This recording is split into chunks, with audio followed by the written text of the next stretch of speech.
तो आप सभी का स्वागत है और मैं हूँ इस समय मिल्कीपुर में। अगर मिल्कीपुर की बात करूं तो ये बाबू मित्र सेन की धरती है, बाबू जी की सरजमी है और हमारे साथ बात करने के लिए उपस्थित हैं उनके बड़े पुत्र जो कि पुलिस सेवा में भी। तो हमारे साथ बात करने के लिए उपस्थित हैं अरविंद सेन जी। जानने का प्रयास करता हूं कि जब से 2024 का लोकसभा चुनाव समाजवादी पार्टी इंडिया गठबंधन यहाँ से जीता है, तब से पूरे देश और दुनिया की नजर अयोध्या पर है। क्योंकि अगर भारतीय जनता पार्टी की बात करूं तो राजनीतिक केंद्र बिंदु में हमेशा अयोध्या रही है। इस बार फिर मिल्कीपुर में उपचुनाव है। जानने का प्रयास करता हूं कि इस बार मिल्कीपुर का माहौल क्या है। सर, सबसे पहले तो आपका स्वागत। बहुत बहुत धन्यवाद आपको। सर, सबसे पहला सवाल, बाबूजी की ये सरजमी है और बाबूजी ने वो लड़ाई लड़ी, वो आंदोलन किया पिछड़ों के लिए, एससी ओबीसी, जो मुझे जानकारी, जो मैंने उनको समझा और पढ़ा है पिछले एक हफ्ते में। क्या लग रहा है सर, बाबूजी की सरजमी पे आज के जो हालात हैं, क्या कहना चाहिए? देखिए, बाबूजी की समय और जो उनका देश काल परिस्थिति थी उस समय और आज की जो राजनीतिक सामाजिक परिस्थितियां हैं, उनमें जमीन आसमान का अंतर है। बाबूजी ने जो लड़ाई लड़ी थी वो शोषक और शोषितों के सापेक्ष थी। शोषणकर्ताओं के खिलाफ उन्होंने संघर्ष किया था और शोषितों की रक्षा की थी, गरीब मजलूम लोगों की रहनुमाई की थी। तब ये समाज विभिन्न वर्गों में बटा हुआ नहीं था। तब आपका बैकवर्ड अति पिछड़ा में नहीं आवंटित था। तब आपका दलित और अति दलित के रूप में नहीं विभाजित था। समाज में एक समरसता थी, एक एकता थी। लोग बाबूजी को बैकवर्ड, एससी, मुस्लिम और सवर्णों का कुछ अंश निश्चित रूप से वोट दिया करता था। उनकी राजनीति की शैली के चलते, उनकी कार्य शैली के चलते, उनके आचरण के चलते, उनके निरपेक्ष जो राजनीतिक स्वभाव होता है उसके सापेक्ष लोग उनके साथ थे। और उसी का परिणाम रहा कि वो 4 बार कम्युनिस्ट पार्टी से एमएलए और 1 बार कम्युनिस्ट पार्टी से फैजाबाद के से सांसद चुने गए थे। उसके बाद वो समाजवादी पार्टी से 1 बार सांसद और 2 बार विधायक और 1 बार बसपा से सांसद चुने गए थे। तो उनकी राजनीति का जो स्वरूप था, जो कार्यशैली आचरण था, जो उस समय का समाज था, उस समय का जो वोटर था, वो आज से भिन्न था। उस समय लोग अपने घरों से नमक रोटी लेकर के, प्याज रोटी लेकर के, चबैना लेकर करके जाते थे और दिन भर प्रचार करते थे। 1977 के चुनाव में मैंने इंटर किया था। उस समय मैंने बहुत करीब से देखा था। बाबूजी को 5 रुपए और 10 रुपए चंदा मिलता था। तो उन्होंने पहली बार जब 1977 में चुनाव जीत करके गए थे, तो एक जो स्वरूप था राजनीति का और क्या कहते हैं आम आवाम के आचरण का, वो दूसरा था। आज की तारीख में जो कैंडिडेट है उनका आचरण और जो आम जनता का आचरण है और जो राजनेताओं का आचरण है, उसमें जमीन आसमान का अंतर है। सर, 2 सवाल मुझे बहुत कचोटते हैं। मैं 2 सवाल आपसे, सबसे पहला सवाल ये है कि उस समय के नेताओं में और आज के नेताओं में क्या अंतर महसूस करते हैं? देखिए, उस समय के नेताओं में आचरण था, गरीबों के प्रति हमदर्दी थी, गरीबों की रहनुमाई, उनकी आवाज़ को बुलंद करने की मादा थी। आज की तारीख में गरीब वोटर के रूप में बन करके रह गया है। उनकी रहनुमाई, उनकी अगुवाई करने की वो जज्बा और किसी के अंदर नहीं रहा है। लिहाजा आज गरीब वोटर बन करके रह गया है, उसकी रहनुमाई और उसकी खैरख्वाही नहीं हो रही है। और आज के नेता आलीशान बंगलों में रहने के, आलीशान लग्जरी गाड़ियों से चलने के और एक एलिट अभिजात्य संस्कृति के शिकार हो चुके हैं। जबकि उस समय का नेता मजदूर और के तबकों से जुड़ कर करके और एक आम आवाम की जिंदगी जीता था। आज नेताओं की जिंदगी एक अय्याशी और क्या कहते हैं, अय्याशी शब्द ना इस्तेमाल करो, एक अभिजात्य शैली का शिकार बन गए हैं। सर, जनता में क्या अंतर महसूस करते हैं? उस समय जो जनता थी, जैसे अभी आपने कहा कि प्याज नमक रोटी लेके आंदोलन या जहां भी धरना प्रदर्शन होते थे, उस समय और आज के दौर में क्या? आज की जनता, आज के लोग पैसे लेकर करके रैलियों में जा रहे हैं, अपने स्वार्थ के तले वोट दे रहे हैं, अपने क्या कहते हैं हित के तले दबे हुए हैं, जातियों के समीकरणों में बड़ी बुरी तरह से जकड़े हुए हैं, पार्टी के और पार्टी के निशान के सापेक्ष वोट करते हैं। वो व्यक्ति को वोट नहीं दे रहे हैं। स्थानीय नेतृत्व शून्य होता जा रहा है। स्थानीय नेता को वोट नहीं देते हैं। जो पार्टी का सिंबल लेकर के आया उसको अपनी जातीय समीकरणों में सिमट करके वोटर वोट दे रहा है, जिसके चलते स्थानीय नेतृत्व खत्म हो रहा है। और अब बाबूजी जैसे लोग नेतृत्व नहीं दे पाएंगे, ना पैदा होगा कोई उनके जैसा। सर अटल जी के दौर से लेकर आज नरेंद्र मोदी का दौर है। अयोध्या राम मंदिर हमेशा उनकी राजनीति का केंद्र बिंदु रहा। जनवरी में इतना बड़ा इवेंट हुआ, सारे कार्यक्रम हुए, उसके बावजूद सर क्या कारण मानते हैं कि भाजपा अयोध्या हार गई? देखिए, धर्म के सापेक्ष राजनीति बीजेपी के आचरण में है। उन्होंने इस धर्मनगरी का उपयोग राजनीति के सापेक्ष किया, जिसके चलते राजनीति का स्वरूप बदला और वो स्वरूप बदल करके हिंदू मुस्लिम के रूप में तरमीम हो गया। लिहाजा आज के जो उनकी राजनीति का आधार था, वो अयोध्या का मंदिर था।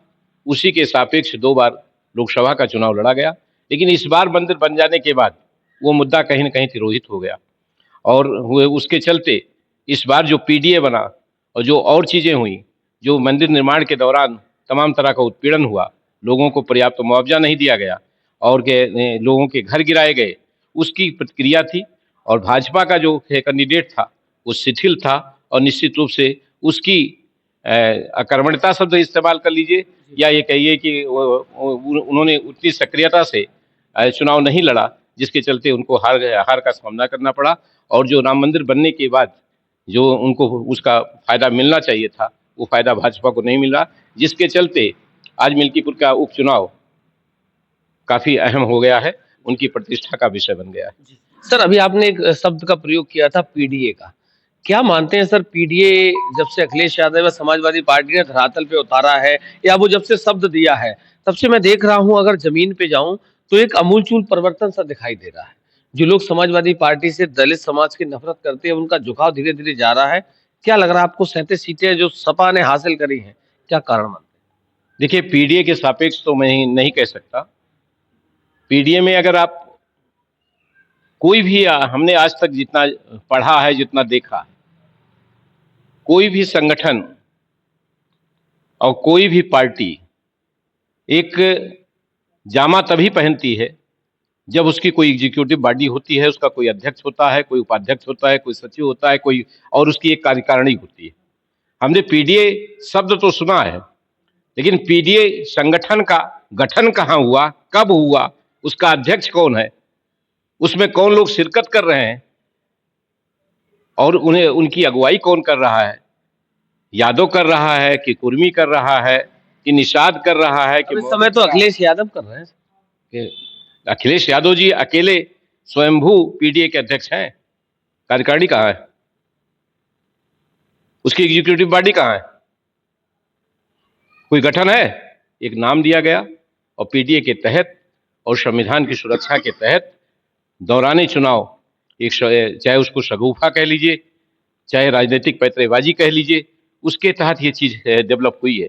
लेकिन आज की तारीख में हम आपसे पूछना चाहते हैं, अगर आप पीडीए शब्द इस्तेमाल कर रहे हो, पिछड़ा, दलित, आदिवासी और अल्पसंख्यक, अगर आप उसमें शिरकत नहीं कर रहा है तो अगड़े को टिकट पीडीए से क्यों देते हो? अभी मामला बिगड़ता देख उन्होंने अगड़े को टिकट भी दिया है और अगड़े पे उन्होंने ए का फॉर्मूला अगड़ा भी दे दिया और उसके साथ साथ माता प्रसाद पांडे को अपना नेता प्रतिपक्ष बना। इसीलिए मैं कह रहा हूं कि पीडीए का अगर आप उसका वो करोगे तो पीछे पीडीए के शब्द को परिभाषित करोगे और उसको सामाजिक समीकरणों में सिमटाओगे, जातीय समीकरणों में अगर उसको सिमटा करके देखोगे तो पीडीए का गठन वो अस्थायित्व तो लेने नहीं जा रहा है जिस मकसद से उसका गठन किया गया था। उसका एग्जाम्पल मैं आपको दे रहा हूं। अंबेडकर नगर में लालजी वर्मा जी जब सांसदी का चुनाव लड़ रहे थे तो वही निषाद जो पीडीए का अंग कहा जाता है, उनके साथ लग करके उनको वोट दिया था। लेकिन जब उसने धर्मराज निषाद को अपने विधायक प्रत्याशी के रूप में भाजपा से पाता है तो वही निषाद टोटल उठ करके चला जाता है धर्मराज निषाद के साथ और कुर्मी के साथ वोट नहीं देता है, लालजी वर्मा की मिसेज को वोट नहीं देता है और वो सीट भाजपा जीतती है और सपा हारती है। तो पीडीए इस तरह से सुरक्षित नहीं है।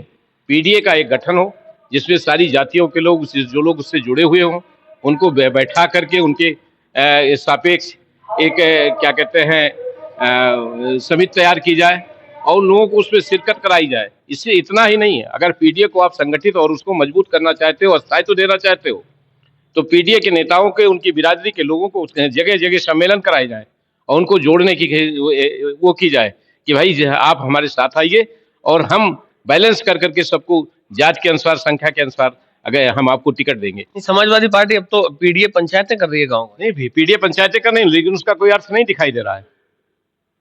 आप मुस्लिम और यादवों की आबादी कितना मानते हो उत्तर प्रदेश में? मुस्लिम है 20%, यादव है 13%, 33% क्या है सापेक्ष 33% टिकट आपने क्या पीडीए में दिया किसी को? मात्र यादव के नाम पर 5 यादव टिकट पाए थे। 75 यादवों ने 75 सीटों पे गैर बिरादरी को वोट दिया, पीडीए को वोट दिया। और मुस्लिम ने भी 6 टिकट पाकर के 4 टिकट जीते थे, तो 6, 5, 11 टिकट दिया गया और 33% आबादी के सापेक्ष। क्या यह बराबर का बंटवारा है? ये एक समीकरण है, जातीय समीकरण। और यही थी क्या कहते हैं समीकरण 2007 में बहन जी को प्रधान मुख्यमंत्री के पद तक ले गया था। लेकिन ज्यों वो टूटता रहा, धीरे धीरे वो समीकरण टूटा और आज आकर के बसपा की स्थिति क्या है आप जानते हो।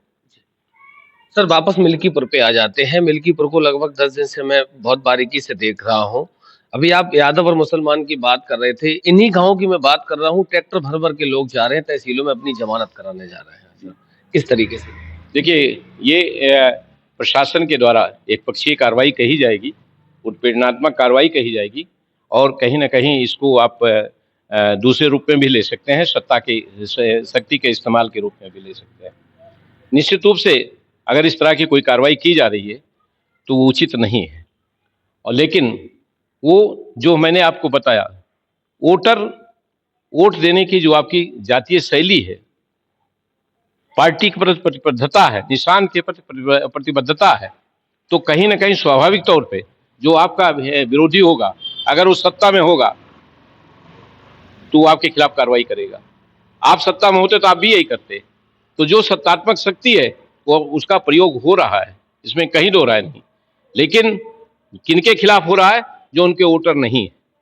तो ये तो दुनिया जानती है, आप भी जानते हो, हम भी जानते हैं। इसमें कोई छुपा हुआ तथ्य नहीं है।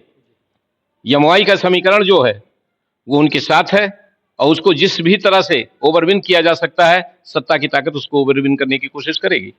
सर आपका भी राजनीतिक जो सफर है, जब आप रिटायरमेंट लेके आए, उसमें क्या क्या गतिविधियां रही? देखिए मैंने लोकसभा का चुनाव 2024 में भारतीय कम्युनिस्ट पार्टी से लड़ा था। बाबूजी, चूंकि बाबूजी की राजनीति का उत्थान और उत्कर्ष भारतीय कम्युनिस्ट पार्टी के दौरान ही हुआ, उसी से वो रिकॉग्नाइज किए गए और कम्युनिस्ट नेता के रूप में वो जाने जाते हैं, मजलूमों के, गरीबों के रहनुमा के रूप में वो जाने जाते हैं। उसी पार्टी को मैंने अपना आधार बना करके चुनाव लड़ा था। यद्यपि मैंने आपसे कहा कि जातियों में बटा हुआ हमारा वोटर, पार्टी के निशान पे बटा हुआ हमारा वोटर, वो मोबिलाइज नहीं हो सका। लेकिन फिर भी आज नहीं तो कल, कल नहीं तो परसों, जैसे मैंने कहा आपसे, एक समय था बसपा ने दूसरी कौम के लोगों को टिकट देकर के अनुसूचित जात का वोट लेकर करके और एक राजनीतिक हैसियत बना ली थी। आज वो राजनीतिक हैसियत टूटती हुई नजर आ रही है। उसी तरह से आधारभूत वोटों का ट्रांसफर कर करके जातीय समीकरणों में सिमटा कर करके बहुत दिन तक राजनीति नहीं की जा सकती, नहीं की जा सकती, नहीं की जा सकती। मिल्कीपुर में क्या लग रहा है सर इस बार? बहुत सारे चुनाव, आपने उपचुनाव भी देखे हैं, फेस चुनाव भी देखे हैं। जी निश्चित रूप से ये एक विशिष्ट चुनाव है और सत्ता की ताकत की और विपक्ष की ताकत की जोर आजमाइश है। और इसमें जातीय समीकरण, राजनेता पूरे प्रदेश के, हर पार्टी के, समाजवादी पार्टी के और भाजपा के आकर के जातिवार उनका बंटवारा कर दिया गया है, क्षेत्रवार उनका बंटवारा कर दिया गया है। वो अपने अपने जात के विशेष के क्षेत्रों में जा करके वोटरों को प्रभावित करने का काम कर रहे हैं।